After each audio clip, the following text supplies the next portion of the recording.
My name is Colette Currin, and I work with EHN Canada, responsible for the military relations, so taking care of the reference from Canadian Armed Forces, Veterans Affairs Canada, and the Occupational Stress Injury Clinics. I also work as a counsellor at Bellwood, and so working directly with the clients in the inpatient facility as well as our intensive outpatient, and also some of the aftercare groups. I think mental health is something that we all struggle with. And it just depends where we are on a continuum and where we are on any given day. And I really have come to recognize the complexity of what constitutes good mental health, in that there is a combination of intersecting biological, psychological, social, and spiritual conditions. And these aren't static in our lives. So as those fluctuate, our ability to deal with circumstances and things that arise will change. And so it really, to me, seeing mental health as, those people who suffer from mental health and those who don't, is just not reality. And I think mental health is something that just needs to be so much more universal in terms of company policies. When we say, well, what's our, physical health assistance policy, that it needs to be have equanimity with mental health, that I can have the ability to phone in and say, I'm really not having a good day. And it doesn't matter why. It doesn't matter whether it's because I have the flu or because whether I'm suffering from depression. Or I'm just overwhelmed because of circumstances in my life. Perhaps my mother is ill, perhaps my son is struggling, and my resources, for whatever reason, are depleted in that particular circumstance. And I just don't see any exceptions to this for any human being. The ability for us to have radical acceptance of what is in the present moment is something that is very difficult for anybody to maintain. And so the moment we're resisting what's going on in our lives, there's some kind of suffering on some sort of level. And when we think of how many different factors could, send us astray, it's a lot. So yeah, I just think we need to see it. We need to broaden our perspective on the fact that everybody is dealing with mental health. Everybody's somewhere on a continuum, and it's not categorical. It changes. I work in this field because I think it is so important to provide people with tools to be able to deal with things when they feel overwhelming.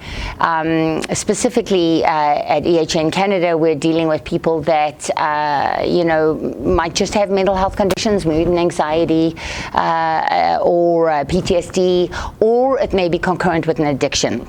And often we see that concurrency with addiction is when really the addiction has been some sort of an attempt to deal with the underlying variables. And so it's kind of been left too late. Therefore, the sooner that we can get to this, the better. The sooner that, and I look at my own family as an example, and I go, wow, if I could have had access to tools in my 20s, if I could have had somebody talk to me about mindfulness, or how I could just do some deep breathing, how I could challenge my own thinking and not accept it as the gospel truth, the sooner that I could have had access to that, the better that it would have been.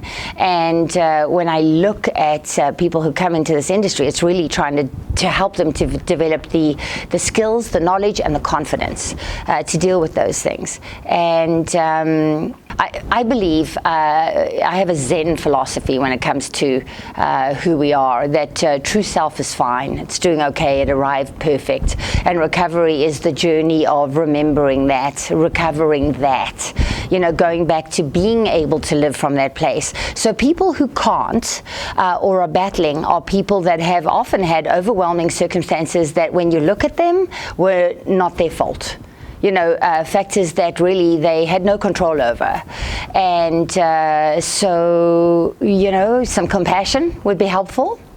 and being able to say, when those conditions arise for you, there is something you can do about it. You're perfectly capable of this, and we're going to try to help you remember that. I think recognizing that we need a smorgasbord of solutions when it comes to dealing with our mental health. I saw in my own recovery, which would have definitely started with trauma and mental health as an underlying condition, and eventually evolved into addiction as a way to cope with those underlying variables. And for me, I found that working one-on-one with a therapist was helpful, going to 12-step meetings was helpful.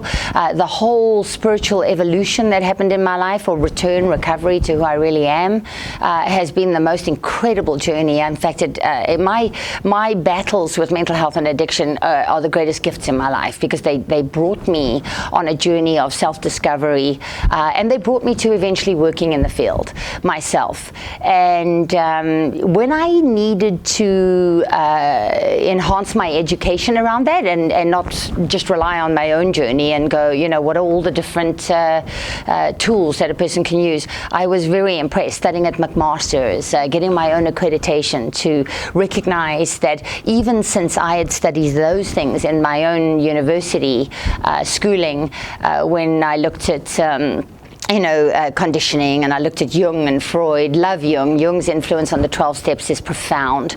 But I looked also at how there are so many strength-based approaches and solution orientations, which kind of is very much in accordance with my Zen philosophy of those strengths are already within you, and now we need to put them to good purpose. So how has it changed? It's just recognizing that there are a lot of different approaches, and that one approach may work better with somebody. They may go, let's get at this in a more scientific manner. Let's get you hooked up with smart recovery. Let's look at your thinking processes. And there's a lot of irrational thoughts to clear up.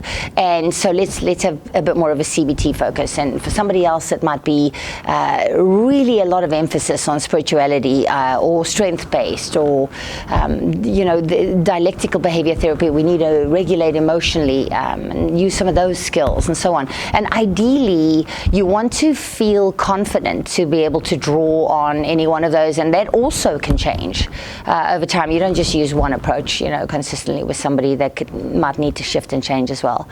So I think just really an appreciation for all the different ways to help people.